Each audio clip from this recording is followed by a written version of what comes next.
Hi everyone, it's Roger and James here from the What's on Disney Plus podcast. In this episode, we're going to be talking about a lot of Marvel. There was a lot of Marvel stuff announced at San Diego Comic-Con. We're going to be talking through all that. So we've got a number of movies. We've also got the TV series and stuff that was announced and more details. So we're going to go through all of the Marvel bits and pieces. Lots of National Geographic stuff as well was announced this week because they had a press event earlier in the week. And there was also a few other little bits and pieces. So thing we're probably going to do, we'll do the Marvel stuff after we've done all the little bits and pieces, because I think the Marvel one's going to be a long one for us. I know we're going to definitely enjoy talking about those Marvel shows. So James, what have you seen this past week? The only thing I saw this past week was actually The Lion King. I wasn't planning on watching it, but then my sister and her husband were in town and we want to see The Lion King. So among other things, we saw The Lion King, and it was a thing. It was perfectly acceptable. It was fine. But my main takeaway with the voices never connected with the visuals for whatever reason. I always had some it's not that the voices were bad or anything like that. It's just when I was watching, I was like, oh, that's Nala talking, that's Simba talking, that's Scar talking. But it was never I never fell into the flow of the movie. And I don't know, it was kind of weird. Also, even the parts of the movie that weren't part of the original movie, or there were changes from the original, it felt like wink wink, you were expecting us to do this because it's in the original. We were doing that, really, know, and the example I can think of is, in Hakuna Matata, they're singing the song, and Timon doesn't stop Pumbaa from saying saying farting, and they're like, weren't you going to stop me? He's like, no, keep going. Oh, come on. Just it wasn't a bad movie at all, but if I ever feel the itch to watch The Lion King again, I'm just going to watch the original. It is funny because there's been this kind of whole thing this past week of critics hate it, and people are loving it because it's bringing in loads of money at the box office. It's like last week I remember saying I didn't not enjoy it. It was a great movie. Had everything you need. It had everything, great music, great scenery, great visuals, loads of stuff. It had an awesome story, awesome music, all the rest of it, great actors. It's just, it felt odd. It didn't quite click. And that's the kind of thing of on its own merits, it's a really good movie. It's just where you've got this big elephant in the room, literally, about the classic one that we kind of are referring it to, of and that kind of weird thing of going, it's not like I've said it's the worst movie ever made. It's no, it isn't. It's not at all. It's just but if this movie was never made, I don't think I would have noticed. No, it was perfectly fine. And not just if this movie had never been made. If this movie had been made, but the original animated movie had never been made, it probably would be fine. It would be a movie forgotten about before the end of the year, but it would have been enjoyable anyway. There were some very small things that kind of dragged down for me.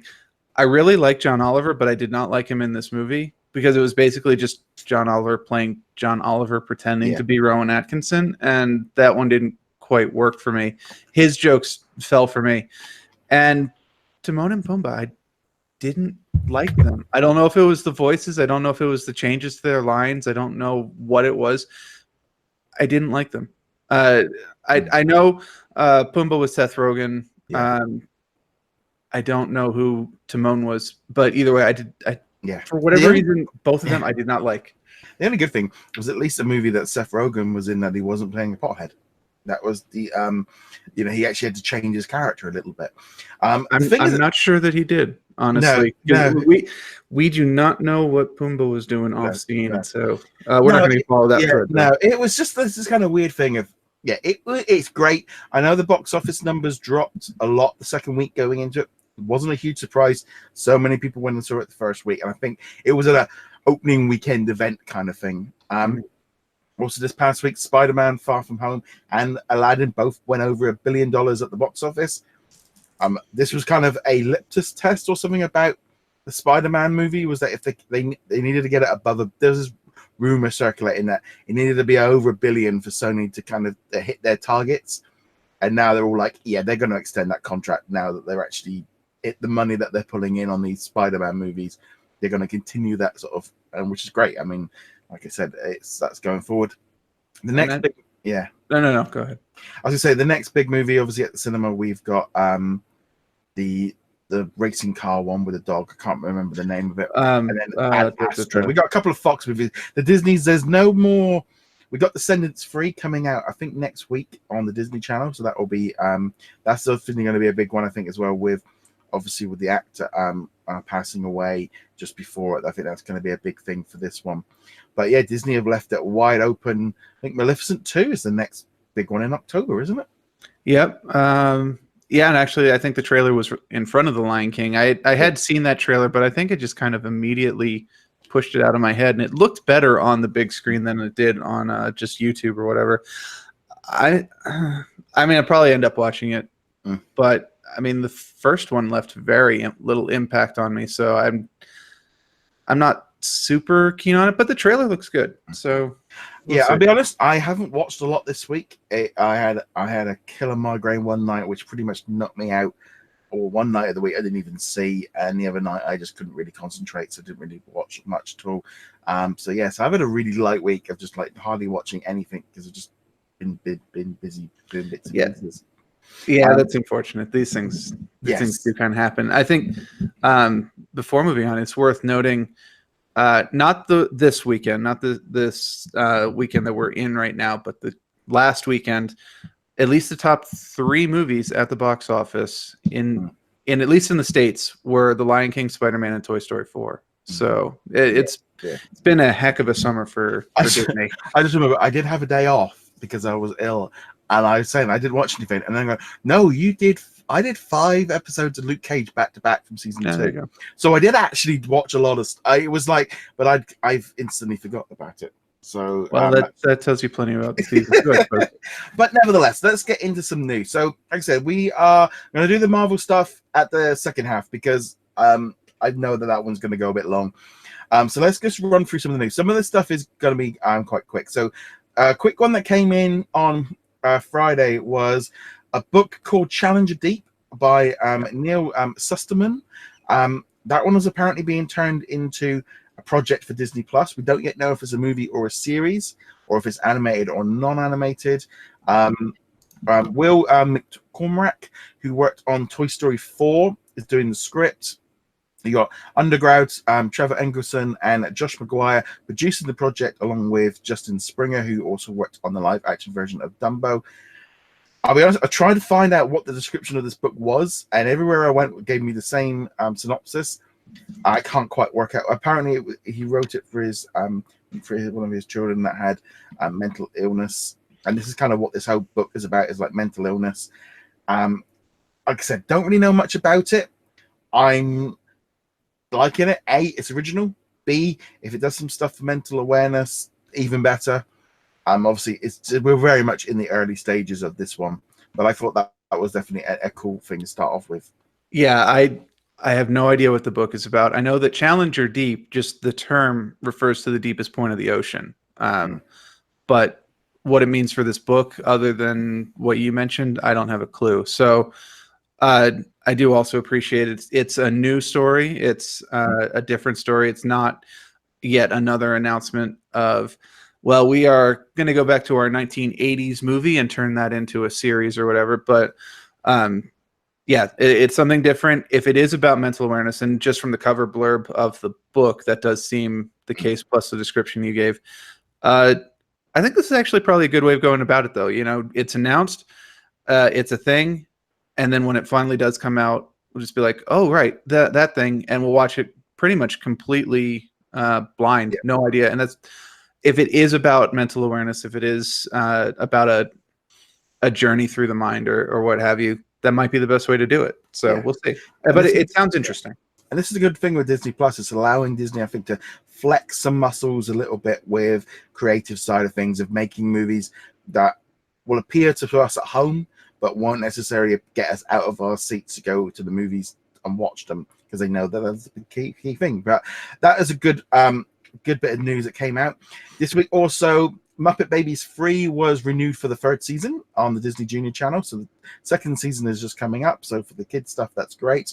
Also, The Runaways as well has been picked up for a 3rd season on Hulu. Not necessarily Disney Plus, but anything that's coming on Marvel to Hulu now, I'm kind of putting a little bit of a branch out to that one there because I think it's all interconnected. So Runaway season 3, I completely missed season 2 because Sky decided that when I didn't watch it for a few weeks that they're going to take them off. So I missed all of them. So I enjoyed season 1. I want to watch season 2, but it's not available yet. So I'm hoping that these do get. I've got this weird feeling with the Runaways that they could be a crossover show that they could bring over to Disney Plus as a, we'll put season 1 and 2 on there because they're owed. But I could see them do that. Yeah, that would make sense to a certain degree. I mean, there's nothing in at least season 1 that I'd be like, I don't want kids to see this, which is kind of our uninformed litmus test of should it be on Disney Plus or should it be on Hulu moving forward. Yeah. I could see them make the move across. I can't speak for season 2. I haven't seen it yet. I mean, two girls slightly pecking, are kissing. It wasn't very, it was very. Yeah, it just wasn't that bad. It wasn't. Yeah, it was very soft and it was very. It still was very PG. So that was, and I do think that needs to be stuff like that needs to be on Disney Plus as well. So that's good news. Speaking of Hulu, easily, I would have like, oh yeah, Marvel's the Hulu story from this week quickly jumped to being the biggest story of the week as far as audience goes, and that was during a Hulu event that also for the Television Critics Awards stuff. They announced loads of new shows, like I said, The Runaways. They also kind of just slightly blurted out Disney Plus is going to be an add-on for Hulu. This was not a huge surprise, and they didn't really go any further into it, and there's not really been any more blurb. I'm expecting maybe more of this to be made of it nearer the time. But it was official confirmation that Disney Plus will be available within Hulu as an add-on. So that means that you're going to have to purchase it to upgrade your account. Whether or not there's a bundle, whether or not how they're going to work it out is things. There are some issues going on with Hulu of them bringing Hulu into the Disney streaming services sort of systems, bringing everything over, having Bob Iger's already said about having a one billing system, one login ID. So Hulu's going to be coming over to the Disney's system rather than them using Hulu, because now they've got control over it. Now they can kind of strip out, redo Hulu from the ground up. So that's going to make life a lot easier. So we'll probably find out some more information about like the bundles and the pricing nearer the time. But a lot of people seem to be very happy about accessing Disney Plus within Hulu because some people don't like the way that Hulu works, but a lot of people are like going, this is great. This is exactly what they want. Yeah, and I mean it's not a question if they'll bundle them at some point, like officially bundle them. Yeah. It's more of a question of when, how long it takes them to. But yeah, anything that Disney can do to make it easier to connect their 3 platforms, including ESPN Plus, is good for them and it's good for consumers. And not much else to say about it. It is interesting to me that the story blew up so much because it seems like kind of just like, of course they're going to connect everything together. That makes sense. But it also, the fact that they have officially said we will connect these together is still a big deal. So. And I think as well, you've got what, nearly 30 million people using Hulu now. It's coming up to near that number. So therefore, that is a huge install base because you only need on day one to have Hulu, have Disney Plus on the front page of Hulu, and go and add this bundle. And instantly, you are going to get a lot more people's eyes on Disney Plus just by offering it within the app. It means then that they're going to have to. Some people probably won't even install a Disney Plus app; they'll just use it through the Hulu, and it's going to get more people into it, into the ecosystem. People watching the Mandalorian stuff through Hulu, and that's the great thing. And also, as well, I think as we go forward as the shifting tides of all these streaming services. You're going to see, I think, definitely like ESPN Plus and Disney Plus pushed a lot within Hulu and just across the board. And I think you're going to see a lot more of this. Why get you to pay up to watch Stars or HBO? And also, will HBO still be able to get through Hulu eventually? They might not want that once Hulu Max or HBO Max launches.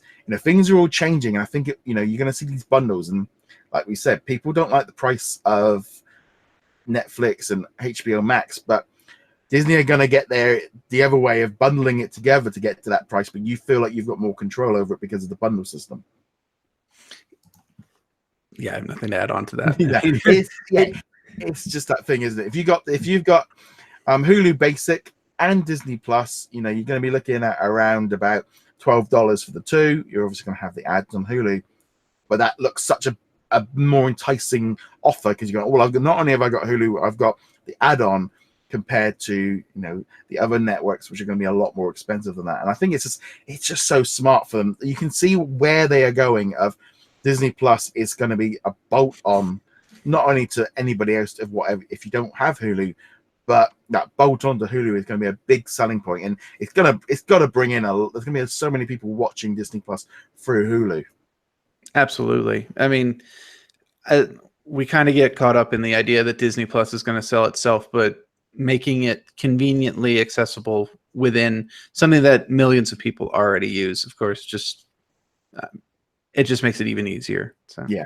So also this week, we had there was a press event over in Los Angeles, and National Geographic announced tons of stuff. They had a presentation. They lined out what they're going to be doing for the rest of the winter and the summer, etc.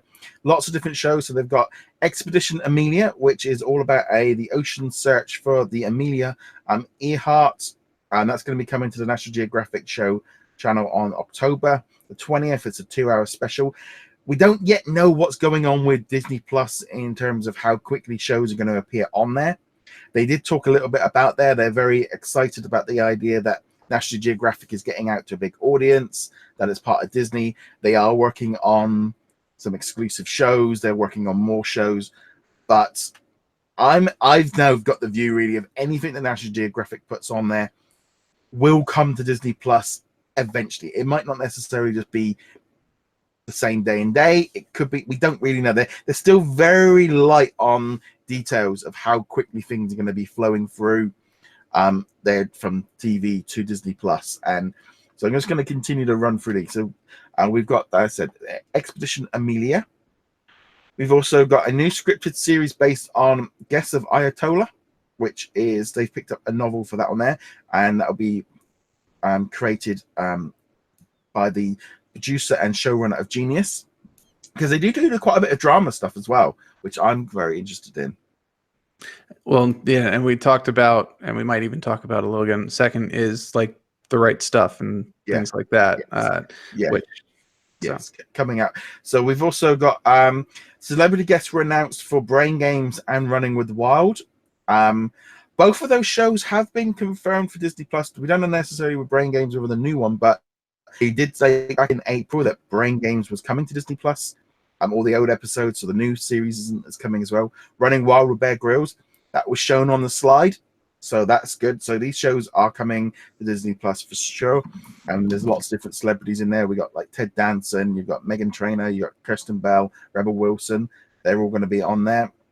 Whereas Bear Grylls has got Brie Larson, Channing Tatum. You've also got Arnie Hammer, and also the Alex Hannon, who was the guy from Free Solo. He's going to be on there with Bear. I always like Bear Grylls, so that's kind of cool. And the fact that we know that's coming to National Geographic on November the 5th. So I was kind of like, okay, so you were pushing it back in April that it was going to be on there. So maybe that might tie in quite nicely.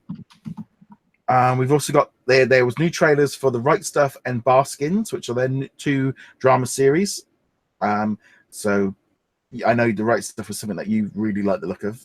Yeah, and the only thing I'll say on this, because I said plenty about The Right Stuff before, is it wasn't really a trailer. It was more like a very, very, very short behind the scenes producer's diary or something, which was still cool. The one thing I'll add, which was that they mentioned the Mercury 13, which is the women's program that eventually got canceled before going into space. It's just cool that they're including that as well. Yeah, these are cool, and I think as well having some drama series from National Geographic is going to help add content for adults, and I think that's absolutely. They also announced some national history spotlights, including one based on Jane Goodall, who is a national history one. Now, there's going to be a special on her. What is interesting, they had a movie that they made on her a couple of years ago, which is also confirmed coming to Disney Plus. So I expect that one's going to be coming soon. There's also a new documentary about China called The Hidden Kingdoms of China, which is a 2-hour documentary taking you to hidden mountains, tropical jungles, bamboo forests, Great Plains, and also temporal forests. China's fantastic, so I can't wait to see what that series does. And also there's a new underwater one called Mission Ocean X, which is being done with James Cameron, and they're working with the BBC on that one. This is where things might get a little bit tricky for international rights, I instantly thought of. So they're working with that one there.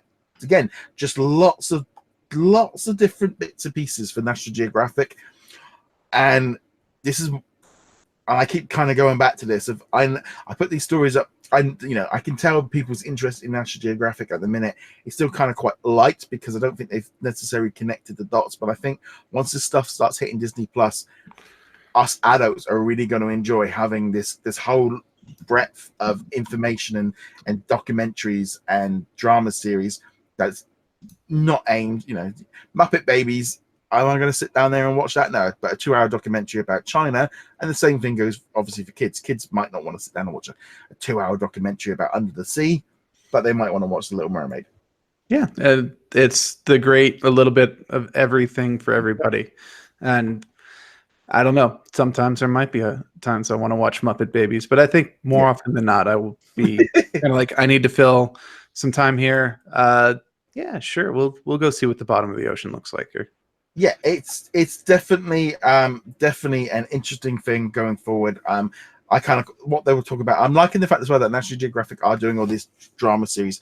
They were talking about how so much of their documentary and animal stuff is from them, but they also like doing factual documentary and also factual drama series. And that isn't going to be going anywhere. I think that's going to be continuing to push on, and they've been finding huge success with it. And they also announced, really weird, they announced Science Fair, a movie that they released, a documentary movie they released a couple of years ago, is coming to Disney Plus. And, it kind of caught everyone's attention, and they talked about it on their things. I put it, and then when I was going back through all the images, the image was shown back in April, and included, it's like I included it in the list of stuff that's coming to it, but I didn't know what it was. It was only the fact they've kind of highlight, this is coming to Disney Plus. And then it's like, no, you told us this before. I completely forgot that it was on there, but it's just good to see as well. Another documentary movie will be available on there.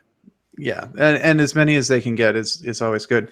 And I think jumping back slightly there, with shows like Chernobyl just coming out, I realize that's HBO and not National Geographic's, but with shows like Chernobyl, they've shown that a well-produced or a well-written docudrama, or however you want to think about it, like a marginally fictionalized version of actual events, can do really, really well. And National Geographic's has a history of doing these, not the same production value that Chernobyl had, but that kind of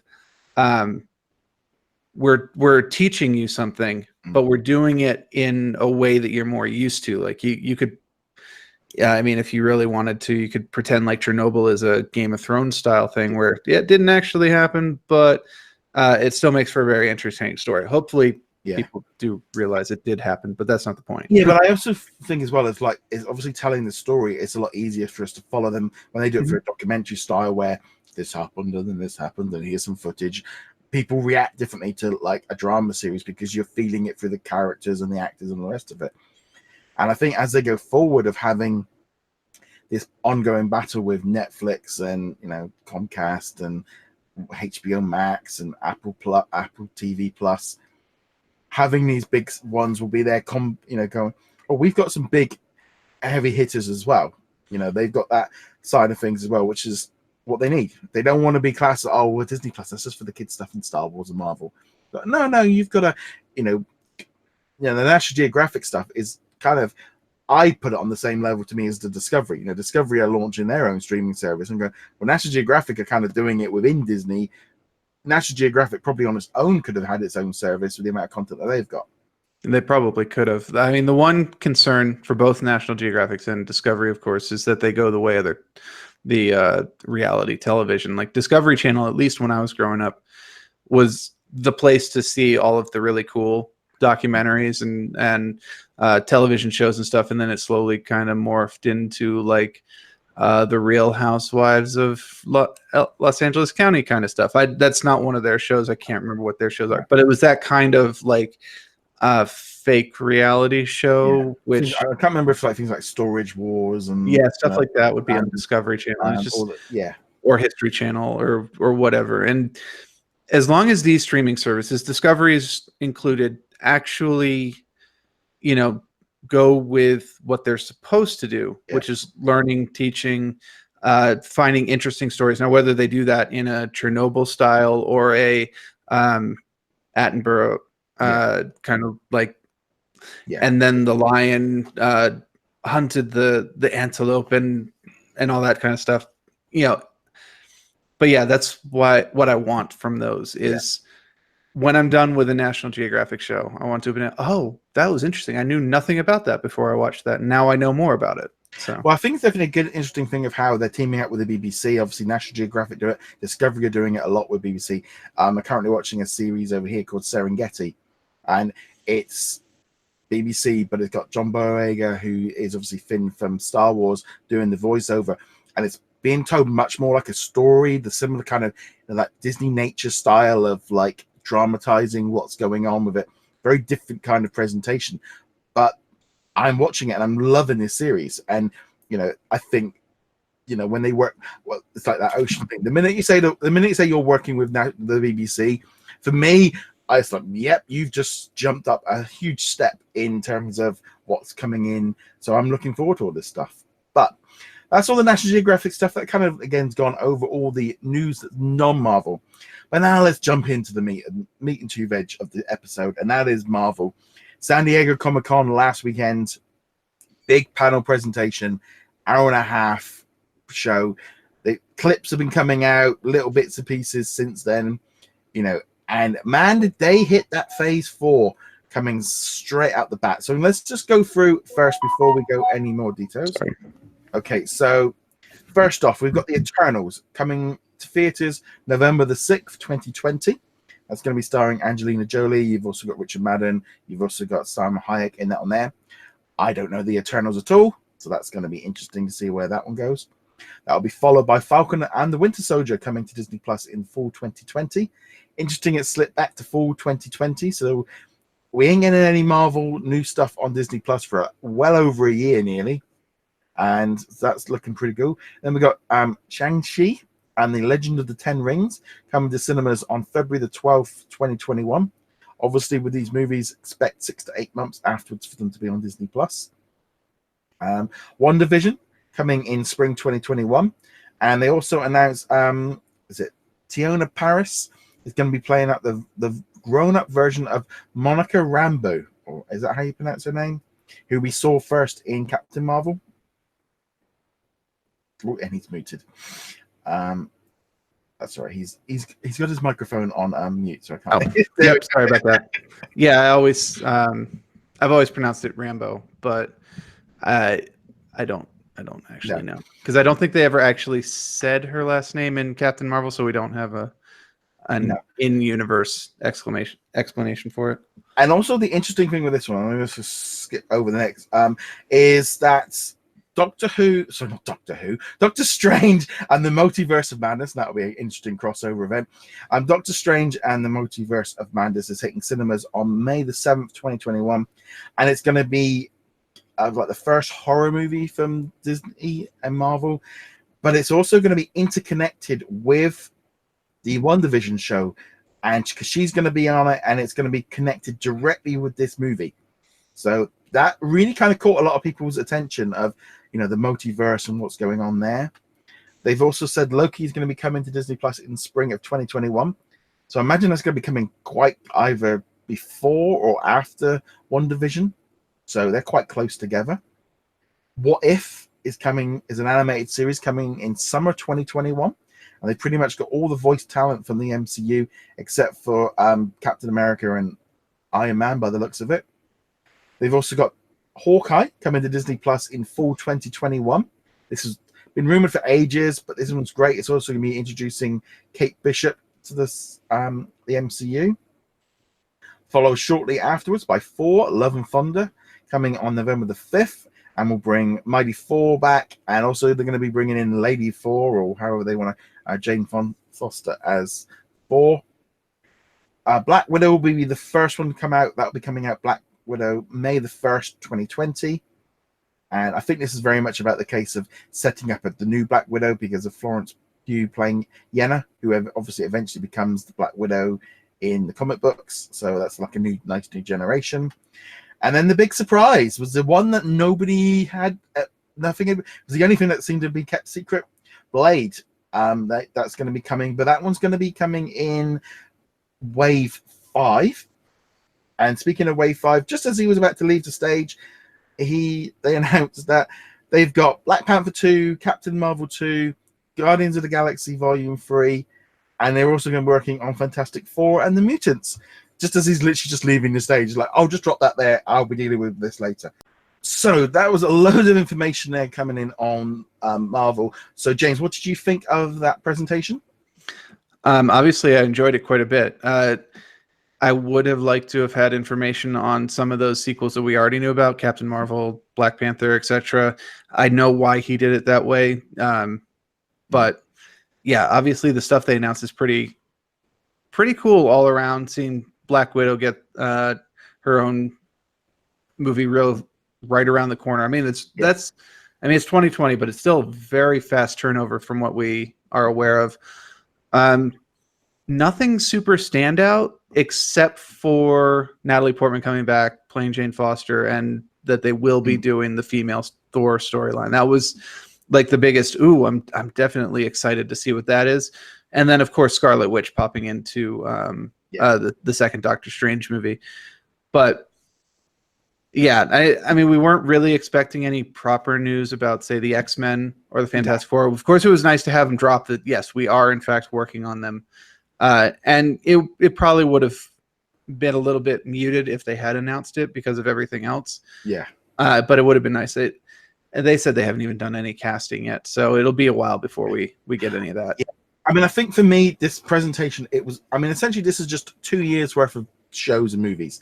So 2020 and 2021. That's literally, it seems like one of the shortest phases that they've done.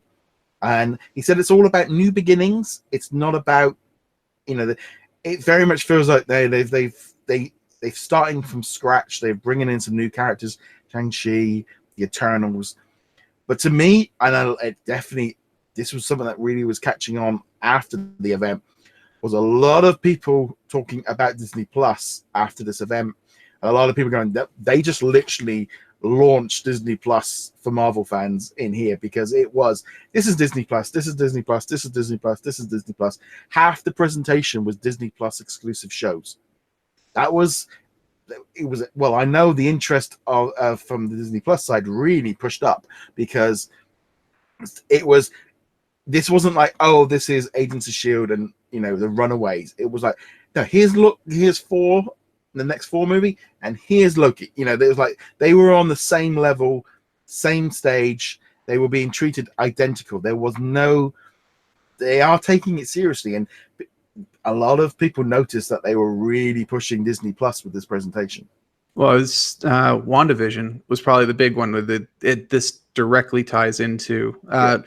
Now, granted, that is kind of something they said about Agents of S.H.I.E.L.D. back in the day when it first launched. Like, it ties in directly to the multiverse. And it did a couple times, Huh? For 2 episodes, it did. It's slightly more than that, but... Season, I just remember with Agents of S.H.I.E.L.D., it interconnects with 4. They go in and clean up after 4 Dark World. Yeah. The next season, we're going to connect with Agents with Winter Soldier. Like literally the entire season flipped on a dime after Hydra had appeared, and this made no sense.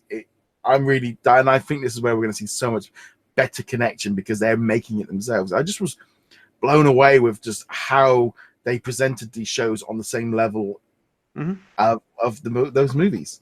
That, and they've got the original actors back. Yeah. They're very big to point out, hey, Loki's going to have Tom Hiddleston in it. WandaVision is going to have Elizabeth Olsen in it. Hawkeye is going to have Jeremy Renner in it, and yeah. So for people who haven't been tracking Disney Plus all this time, who really did get their first taste at this presentation, like, oh yeah, this is a thing. We were maybe expecting that this was going to be where, the Disney Playhouse and Muppet Babies showed up, and there is something here. So it was big for them.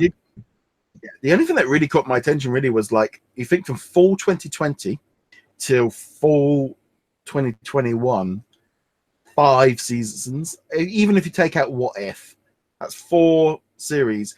Now they're only probably going to be much shorter, maybe 6 to 8 episodes, but that's 4 seasons within pretty much 12 to 16 months. That's quite squashed them in. And the only thing is, I will be honest, and there's that little part of me that's like going, yes, they got all these series. Would they have done a movie of these? Would they have had the hit? Would they have taken them to the cinema? Would they have done a Hawkeye movie? They never did one. He was everybody, he's the only one that didn't get his own movie out of the original Avengers. Everybody else has got one. Black Widow took a while. Eventually. And it's that kind of thing of, did they feel they weren't ready? Were they not quite able to pull in a big movie? I don't know. And also the actors, I'm not going to say, but they're a different level to me than the ones of like Thor, like Chris Hemsworth and Iron Man. They are that next level down in terms of actors, in terms of obviously paychecks as well. Yeah, and for me, I don't think it was a matter of like would a lot of these become movies. Because I don't think we would have seen a Hawkeye movie. I don't think we would have seen a WandaVision movie. It wasn't, like, is there an interest in a movie? Because I can guarantee you there would be interest in a Hawkeye movie and just like that.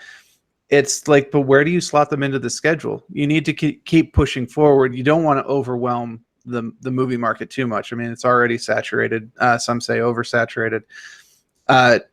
So at least from my perspective, these are stories that would not have been told otherwise. They may have wanted to, and they may have maybe kind of like stuck them into the cracks of other movies, like how Captain Marvel had a whole story involving Nick Fury, and also Spider-Man Far From Home had like a little bit of a Nick Fury story in there. These are now things that they don't have to spend time in Spider-Man 3 talking about Hawkeye or Thor talking about Hawkeye. Now you can have Hawkeye off on his own with this, let's say, 6-episode series. We don't know what it is, but let's say that. Now, so we're getting stories that I don't think we would have gotten another way. This isn't them cannibalizing movie ideas. This is them being allowed to tell stories in a different way. And the way I also look at it as well is that gives them more time, because obviously like a Hawkeye series, 6 episodes, so say they're an hour an episode, that's 6 hours. So therefore that gives them essentially 2 to 3 movies in one go. That means they can slow it down, they can tell a better story. It might change the pace though. I mean, they're going to have to watch that with these series of, the pace might be like, oh, they're a lot. Well, yeah, they're not going to be able to keep up the intensity of a movie. But a 6-hour Hawkeye series is going to give us a lot more context than a 2-hour Hawkeye movie. And that's another reason why I'm actually really interested in the stories, is we've seen over the last decade or so, probably a little longer than that, but let's say a decade, where these longer form stories in the right hands really are more engaging than movies. Like, say what you will about the final season of Game of Thrones, that if they had done Game of Thrones as a movie, even like 3 or 4 movies, it would not have been nearly as interesting as they got out of the television series. Breaking Bad's the same thing, and so on. In the right hands, television shows have a chance to kind of breathe properly. Now, in the wrong hands, it just gets bloated and boring. But the one I was literally about to mention about the word bloating, and I don't feel like they've done this because they're not locked into this 24, 22 episode arc of what television used to have to be. They can make a 6 episodes being done. the BBC's been doing that for years, so I was much more used to it. But American shows were so much bloated. You used to get to like episode 10 or 11, and they started ramping up for like the mid-season cliffhanger, and sometimes they would go into the second half of the season and it'd be an entirely different story than the first half, because it's like, no, we've got to wrap it up, and because of the way the story worked. I think you're not gonna have that bloating, because if the story needs 6 episodes or the story needs 6 or 8, they can move it around. It's like we've said with like the Netflix shows. I think The Defenders was a much better season because there was only 8 episodes compared to 13, and I think sometimes less is more. And the other thing going forward, I was thinking of this. So we know we've got from Falcon right through to Hawkeye. Now, if they're going to, as we expect, if they're going to be dropping these episodes weekly, suddenly then you've got, so let's say 6 episodes a piece. You've got what, 30 episodes? That's nearly 1 episode every 2 weeks for a whole year. That's a lot of PR and a lot of Marvel stuff to keep people hooked on. Yeah, absolutely. And it's that constant flow of new content, which is what Disney Plus needs. And also, I think as well, it will fill in the gap. It's like now we haven't got another Marvel bit of content until Black Widow in May. Now we've got The Runaways coming in December, and we've got Agents of S.H.I.E.L.D. are just about to wrap up, and we've got other TV series coming. But like now, if you had Falcon hit for 6 weeks in October, and then you had, say, and this is what's going to be going on by this time next year. Then you're going to have maybe WandaVision in February, March, and then you have Loki in June. They can spread out between those movies so much more. And I also think that now that Disney have got Fox out the way in terms of what they're doing with their movies, they can let their Marvel movies breathe more at the cinema, because they've not got, like we had this year. I mean, we had Deadpool 2, and we had Dark Phoenix in the last 2 years, breathing right down Infinity War and Endgame's neck, which didn't need to be there. Marvel would have never released them. No, but Disney Plus would have been a perfect place to kind of sit them on, to put them out on the sidelines, and now they'll have that option moving forward. Yeah, they're very interesting to see that, and I just love the fact that all these shows were shown right there and then. They are part of the MCU, and people are there going, to keep up with the MCU, you're going to need a Disney Plus subscription. And if they do this thing of like that weekly dropout, which we're expecting, because it's not going to be dropping all at once, that means that people are going to be subscribing most of the year because of the way that they've worked this out. I was just surprised that Hawkeye was hitting in 2021, because they already had Loki and WandaVision, like 3 full seasons within 2021, plus that animated series, which I think is going to be a slightly different thing. But 3 seasons in 1 year is quite a lot, especially since we're not really much getting one in the first year. Yeah, it does feel like a lot, but again, we'll see how many episodes there, because if they're only 4 to 6 episodes a piece, then it won't be that much, because there'll still be space between them. If they end up being 13 episodes each, then it will kind of be like the Netflix shows up at the end, where like, I just finished Luke Cage. Oh, wait, hold on. Here comes Iron Fist season 2. Oh, finish that. Oh, here's the Punisher. And it actually got overwhelming at a point. Well, I will sit here right now. So I was sat there on the thing going, right, I need to catch up on my Netflix shows, because I've just fallen away. And then I realized I was halfway through Luke Cage season 2. I'm halfway through Daredevil season 3. I'm halfway through Jessica Jones season 3. I haven't even started Iron Fist season 2, and same thing, and Punisher season 2, halfway through, because of the way because they did that whole drop at once. I didn't have that thing of, and then something else comes along and something comes along, where when they drop the whole lot at once, everyone falls off at the pace. We know going forward, if you know that you got Falcon and the Winter Soldier episode 3 this week, there's going to be a buzz online this weekend. You're going to want to keep up with it, and it's going to have that water cooler moment, as they like to say. And I think it's better than the Netflix drop everything at once. I agree, although it is worth noting that we're not necessarily representative, because the binge culture is still a thing, where people will say like, ooh, Jessica Jones season 3 dropped, and I watched all 13 episodes over 2 days. That's not how you or I watch, but there are people who watch that way, and it might be off-putting for them to go, well, I just watched Winter Soldier Winter Soldier and Falcon episode 2. Where's episode 3? Oh, I have to wait a week, and then they just forget about it because they prefer to watch everything in one giant go. Of course, the answer to that, of course, is just wait 8 weeks until the whole thing's done, and then just watch it all in one go. But I mean, that's not always ideal. I mean, I think the thing is with the binge watching is that it's there afterwards. That's the fuck me. I just we just did the whole first season of Killing Eve because it was available week and we could jump in and just catch up. Now we got season 2 to jump into and things like that, which is all part of the binge thing. Of I do think look at Game of Thrones. They made it a weekly event and they that worked very well for them.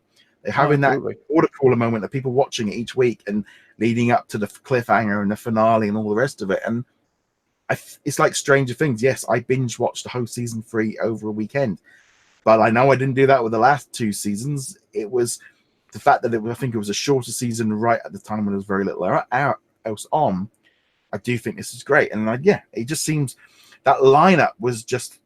It wasn't. I was looking at. It was more the dates of going. These are really going to be close to each other. We literally. It feels like it'll be like, oh, WandaVision's finished. Oh, in 4 weeks' time, Loki's going to be starting. Yeah.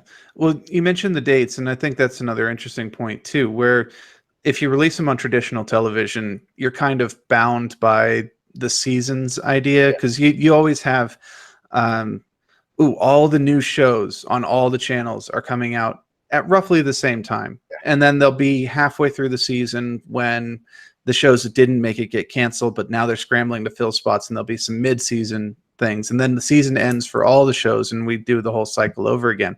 Whereas Netflix, Hulu, Disney Plus, you just be like, well, we're dropping it here. This is what makes sense for our schedule. We want this to tie into Doctor Strange 2, so it's going to come out at that time period. And it doesn't matter where we are in the official season because now you can just do whatever you want. I mean, we're only a couple of weeks away from them starting the whole full season of TV series. It's all getting darker outside. But yeah, so that's the TV series side of things. Movies. I'll be honest, I don't know necessarily if I felt that the next 2 years, Black Widow I'm excited to see because I think it's got a stellar cast. I'm interested to see where they go with introducing the new younger Black Widow, because obviously in the comic books she replaced her.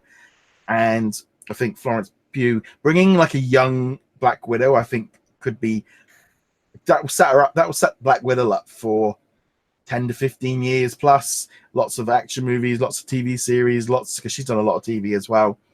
Action figures. It just, to me, it's like this is called passing the torch to a new character. And it's exactly what they needed to do. And I'm really excited. And just having Rachel Weisz, and you've also got the guy from Stranger Things in there.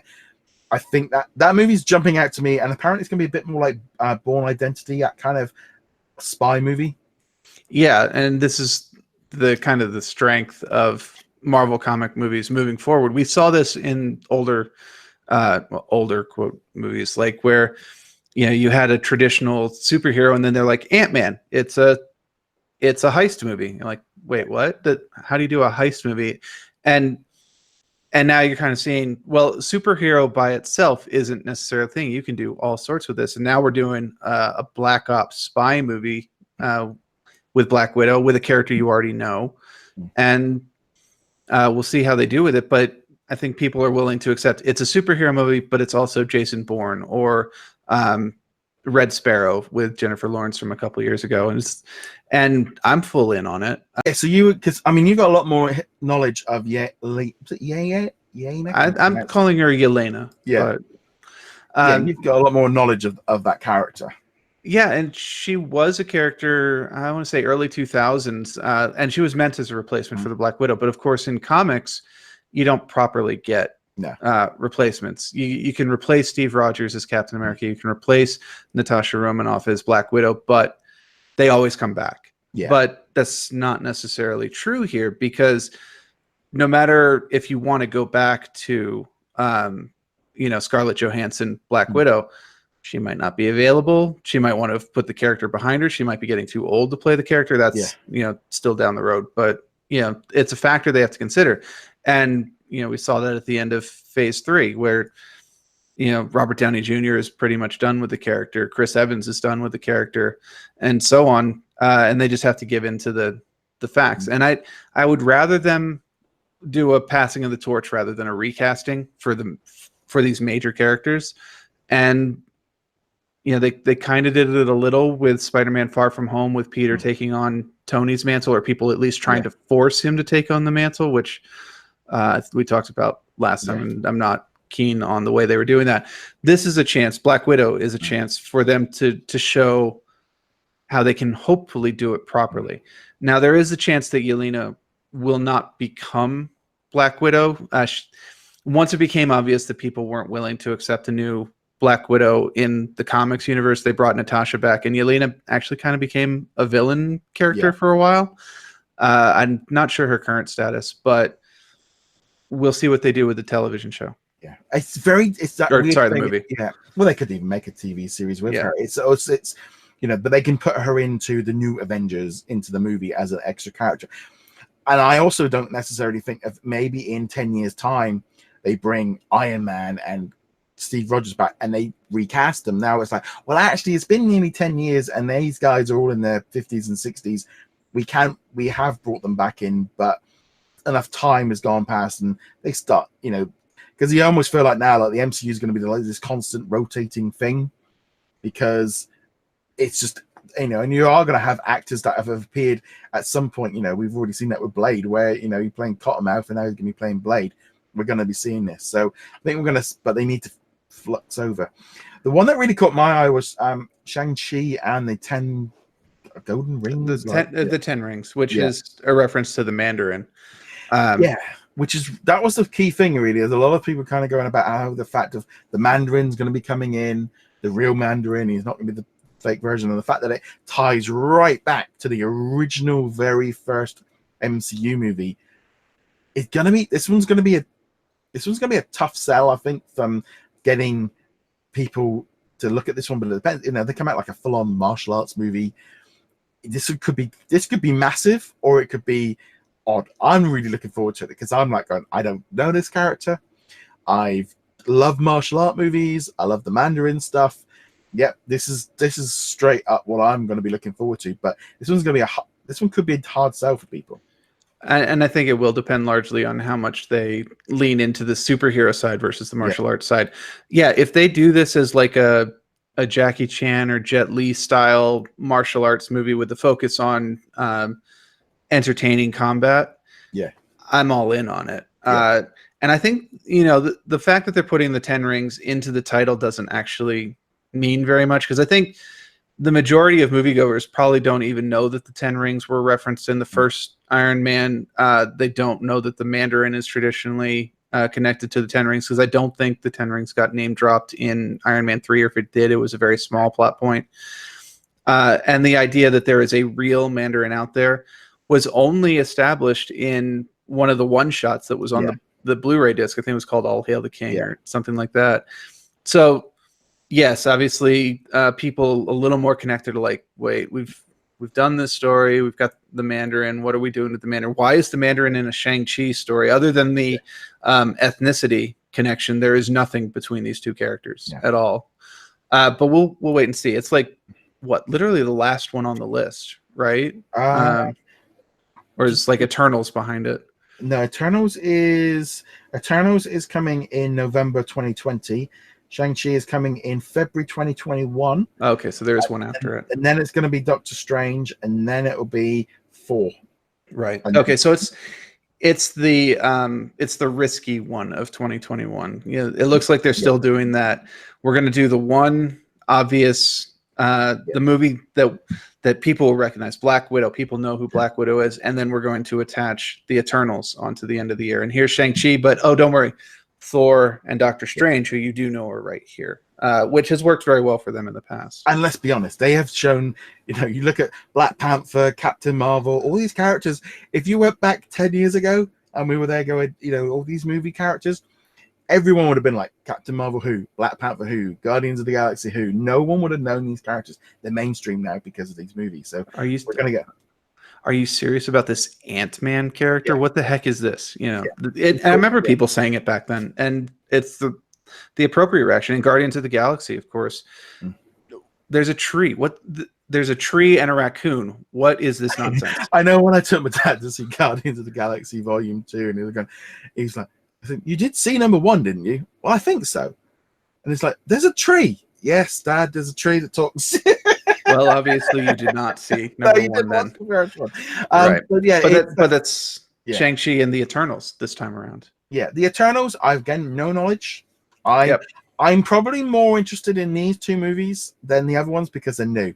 And I'm really glad that actually this whole wave, if you take away the Disney Plus stuff and just look at the cinema side of things, it's actually quite a refresh. There's a lot of, with not a Doctor Strange in 4, but it's a little bit hit and miss, isn't it? Yeah, but again, it goes back to the safe movies and the movies that they're now kind of sneak by based just on the Marvel name.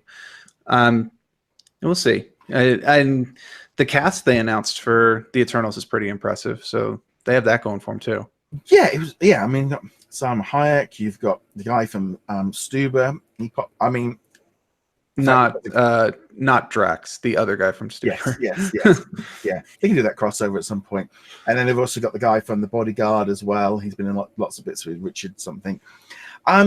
Just as a whole, I think the Blade, that was the one that really caught everybody off guard. No one that hadn't been predicted, because everything else has been pretty much rumored.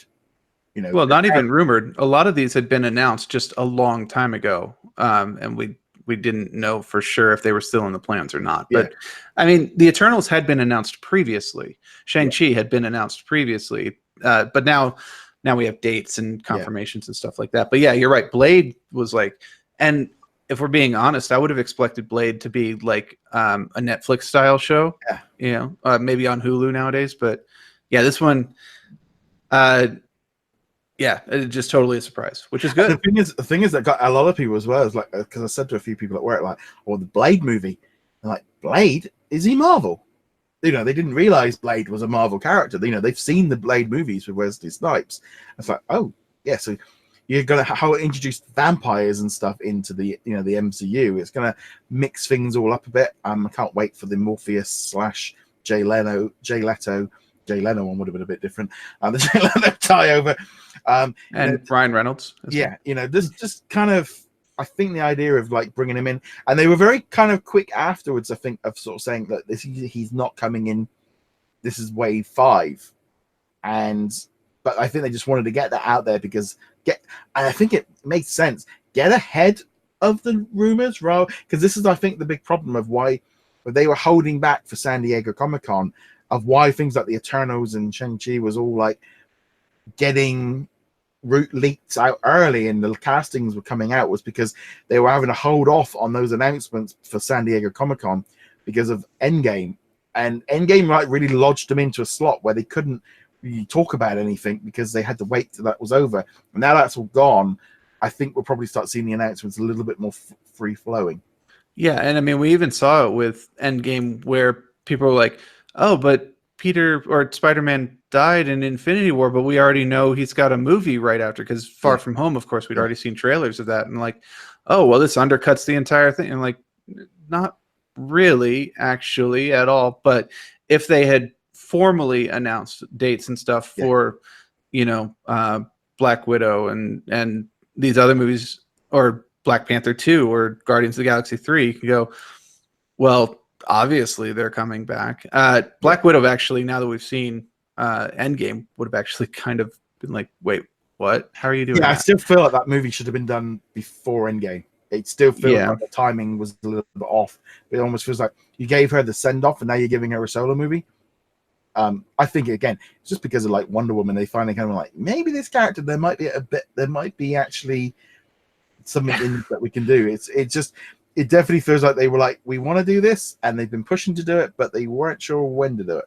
Yeah, well, they definitely got blindsided by DC. The one real victory that DC can go is, we put out Wonder Woman before you put out Captain Marvel. Now, obviously, there have been women superhero movies before, Elektra, Catwoman, Supergirl, etc. But in the modern era, the post Batman Begins era, the Wonder Woman was the first, like, hey, look, women superhero does work. And then Captain Marvel, of course, came out. And now Black Widow, and of course WandaVision, not a movie, but still we're starting to see the women of Marvel pick up a bit here, which is good. Can't wait for A-Force. That's definitely something I'll be looking at. That might be waiting a while. Yes, I think they might be holding up on that one. But that scene in Endgame, I still, as much as it was cheesy, I loved it. I love that scene.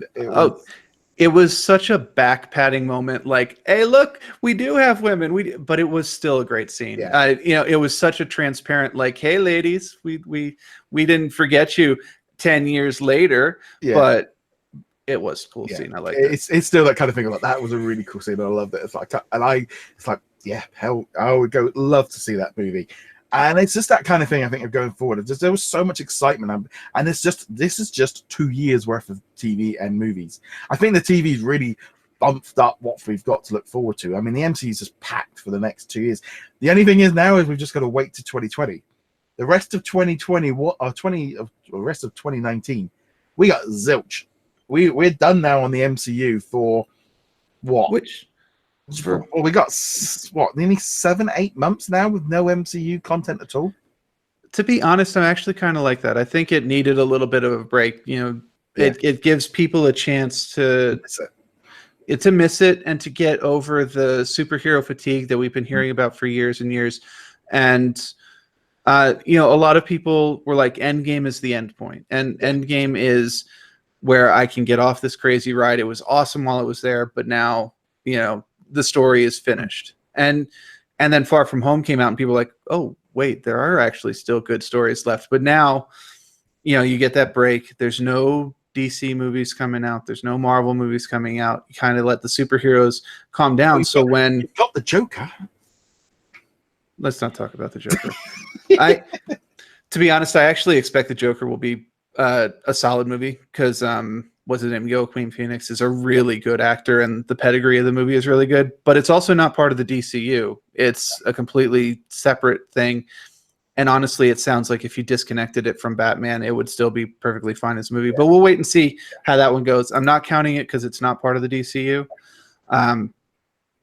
But yeah, we've got nothing until Black Widow. And I think once we get to that point, people will be a little bit more willing to be like, oh yeah, superhero movies. Let's get back into the superhero. I know we've still got the New Mutants coming in February or something, but I'm still like, I forgot that existed. Let's just say, when that hits, whether we can actually see that, then I'll believe it's out. It's like it's like a standard joke about the New Mutants being pushed back. I'm still expecting after the amount of money that they lost on Dark Phoenix. If this thing doesn't get shoved sideways, I don't know what is. This is going to be odd. Yeah, that was what I was going to say. After Phoenix underperformed, even modest expectations, it underperformed. It's like they will just quietly add it into the Disney Plus or Hulu lineup like a year down the road, and just like, oh yeah, it's got Maisie Williams from Game of Thrones. Maybe you should enjoy it. And now here's the Mandalorian. I don't think you're going to see the same marketing campaign that you saw for Dark Phoenix, because they did kind of push that quite a bit. I don't think you're going to see that, but nevertheless, a lot of people also were a lot of places were surprised that it goes, well, why didn't they leave all this for D23? And I'm going, did you see the coverage after the San Diego Comic-Con? They owned it. They completely wiped San Diego Comic-Con to the point of no other news got out. They grabbed everything. They caught all the attention. They had that entire week of news. Nobody else got a look in terms of mainstream news. And also it means the D23 Expo gives light to their other stuff, because Marvel would have completely overshadowed anything. If they'd done that same presentation at D23, nothing else would have got out from D23. Maybe some Star Wars. But yeah, this way they can talk about these shows and these movies at D23, and we know they will. Yeah. But they won't be the scene stealer. Yeah. So you won't miss the news about Wreck-It Ralph 3 or whatever they're going to. I hope there's not actually a Wreck-It Ralph 3, but which isn't to say I didn't like the other two. I'm just saying let the franchise end. Yeah. But yeah, and now they get to talk about them. They get to give us more details. I'm sure many of the actors will be there at D23, but the excitement of it being new will be out of the way, and now we can start getting down to the nitty gritty details, or at least the nitty gritty details that you can get into 2 years before the movies come out, kind of deal. But it also means that they can talk about Star Wars and not have Star Wars just kind of disappear, and they can talk about all the Disney shows, because it is Disney D23. You know, Disney is the focus. But yeah, I'm glad they did it at San Diego Comic-Con. This lets D23 have its own identity. And also the Disney Plus presentation that will be coming up. It means they can push on what they've announced, and they can say Scarlet Witch, you know, this doesn't, but that doesn't. It's not going to pull in. You know, they can focus on the Mandalorian and the Lady and the Tramp and High School Musical, the musical. That's what they are. They can push all of this for what's coming up, because they're pushing for the launch. That's what the whole idea of it. I still love that name. Yeah, you've seen. I had some new staff that was 16, and they were talking about, you know, like favorite movies, and one of them said something about High School Musical, which was like, okay, and I said, oh, well, you got the new High School the musical series coming up, and I always add in the extra musical now, because it just feels like you need to. If you saw their faces of look of pure joy about the idea of there being a new, because they didn't know about it. I'm going, it's good, you know. There's me telling 16-year-olds about High School Musical, the series. It's like they were like, "Is it? It's yes. There's a new season," and they're going, it hasn't got Zac Efron in it, but it was just. But that's the whole point. Yeah, different things for different people, so that Disney Plus has that broad appeal. That your worker there, your employee, they might not care about WandaVision, they might not care about The Mandalorian, but High School Musical, the musical, boom, that there's the musical adaptation of the musical.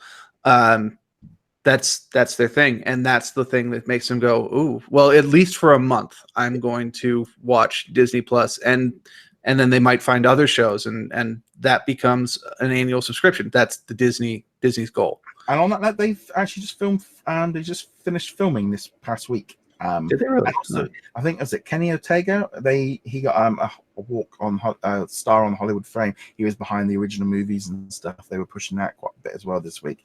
But it's just kind of, you know, there's lots of different things, but definitely I think San Diego Comic-Con, they did an amazing job. They really got that news out there. They pushed Disney Plus a lot. They really plugged it. And it's like, we only saw logos. But I think the fact they had the actors up on the stage talking about it, they can creep it out. And there's nothing. The only thing is, there's no Marvel till fall 2020. So we've got a whole year of no Marvel shows. So you know, it is the perfect time to rewatch all the movies with the shows in the that's. I'm hoping as well, maybe by then they'll have actually got most of the MCU on Disney Plus, because nice. There's been a lot of, like, you know, there's lots of stories of, you know, that go around at the minute of like everything coming to Disney Plus, and I'm like going, yeah, this is the same list that's been around for 6 months, but nevertheless, and it was like, you know, then we got, and other people going, well, where's all the MCU? It's like, it was so complicated, and it's like, you got Netflix, you got Paramount, you've got Universal, you got. I'm hoping, you know, another year down the line, and then, you know, you've got the HBO deal with Fox out the way, you know, just clear some things out the way. But yeah, it's just a shame that we've got to wait nearly a whole year for Falcon. I think that would have been a great spring. I think that would have been a really good thing for like next spring, but unfortunately it's not to be. Yeah, it would have been nice. Like the Mandalorian finishes up, and here comes Falcon and the Winter Soldier. But you know, I'm happy we're getting it at all. It would have been nice to get it earlier, but that's true of all of them. It's like, why can't I have Loki and WandaVision and Winter Soldier right now? Why isn't Disney Plus out right now? I think it's whether they want to watch. Saying to people, why is there no trailers? They haven't actually even filmed it yet. It's like there's no trailers because there's nothing to show. I wouldn't be at all surprised, and I think obviously they're filling in Disney Plus with these Marvel shows like that documentary thing we talked about last week. I wouldn't be surprised if we got something like Agents of S.H.I.E.L.D. or Cloak and Dagger or something like that shoved in to fix the gap. something from the ABC side to kind of just fill in the void a bit. Yeah, they're going to release the new Warriors show that they announced and then quietly disappeared because they lost a distributor in June 2018. That's what's going to happen. Even though they haven't actually filmed anything, as far as I know. That's that's off in limbo, so we're probably not getting that. But yeah, I agree. Agent Carter, we know that one's coming. It wouldn't surprise me if like Agents of S.H.I.E.L.D. and some of the other secondary shows popped in. And we also know, of course, some of the older animated shows, older in quotes, like I think Ultimate Spider-Man and 90s Spider-Man and stuff like that are popping in there as well. I think that's the thing they could really use is using, and then they start dropping the Fox movies in. So you just start doing random weekly drops of those will help just keep that sort of thing filling up. But nevertheless, that is this week's episode. We knew it was going to be a bumper one with the Marvel news because there was just like, yep. And then National Geographic dumped a load of information as well. It's like, yep, that sounds like a great week full of news. But love to know your thoughts on this. Make sure you do comment. Make sure you do check us out over on our Facebook group as well. Just hit way over 3,000 members. Lots of discussion going on this week about all the different Marvel bits and pieces. Like, follow, and subscribe. You can find us on Twitter, Facebook, and obviously on YouTube, where you can subscribe. And podcast services, feel free to leave us a nice 5-star review. We're quite happy with them. And bookmark the website, etc., etc. You can do all of that as per usual. And on that note, guys, thank you very much. We shall see you guys next week. Later.